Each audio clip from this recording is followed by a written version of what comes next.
నెల్లూరు నగర నియోజకవర్గ పరిధిలోని బర్మాషలగుంట ప్రాంతంలో ఒక హృదయ విదారక ఘటన, నిజంగా హృదయాలు కలిచివేసే ఘటన.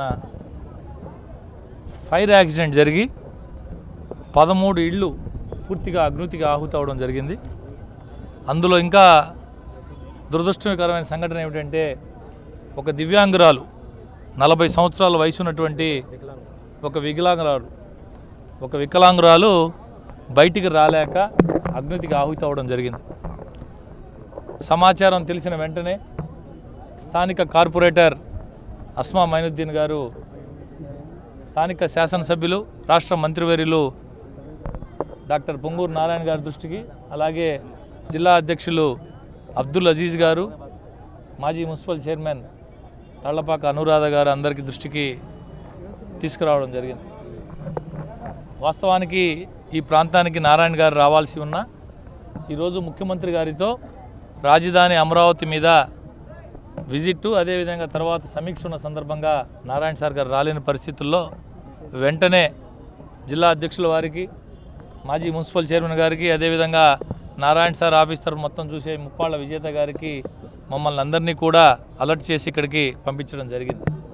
ఇక్కడికి వచ్చి చూసిన తర్వాత పూర్తిగా దగ్ధమైపోయినటువంటి పరిస్థితి నారాయణ సార్ గారి దృష్టికి తీసుకెళ్లిన పిదప తక్షణ సహాయం కింద నారాయణ సార్ గారి సొంత నిధుల నుండి ఒక్కొక్క ఇంటికి 15,000 రూపాయల ఆర్థిక సహాయం, అదేవిధంగా చనిపోయినటువంటి వ్యక్తి కుటుంబానికి 50,000 రూపాయలు ఇప్పుడే అందజేయడం జరిగింది.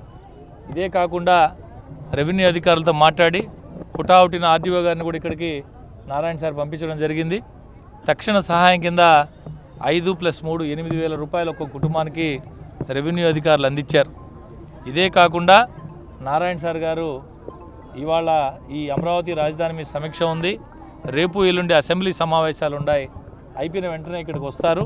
వచ్చి చూసి ప్రభుత్వ పరంగా కాకుండా మరి ఇతరత్ర ఏ విధంగా చేయొచ్చు, వీరికి ఇంకా కూడా ఏ రకమైనటువంటి మానవతా దృక్పథంతో ఈ బాధితులందరికీ ఏ విధంగా ఆర్థిక సహాయం కావచ్చు, ఇతరత్ర సహాయాలు ఏం చేయొచ్చు అని స్వయంగా నారాయణ సార్ గారు వచ్చి ఇతరత్ర కార్యక్రమాలు కూడా చేపట్టడం జరుగుతుందని చెప్పి ఈ సందర్భంగా తెలియజేస్తూ, తక్షణమే స్పందించినటువంటి ఫైర్ అధికారులకు కావచ్చు, స్థానిక ప్రజానికం కావచ్చు, స్థానిక కార్పొరేటర్ అస్మా మైదుని కావచ్చు, వీరందరికీ ధన్యవాదాలు తెలియజేసుకుంటున్నాను.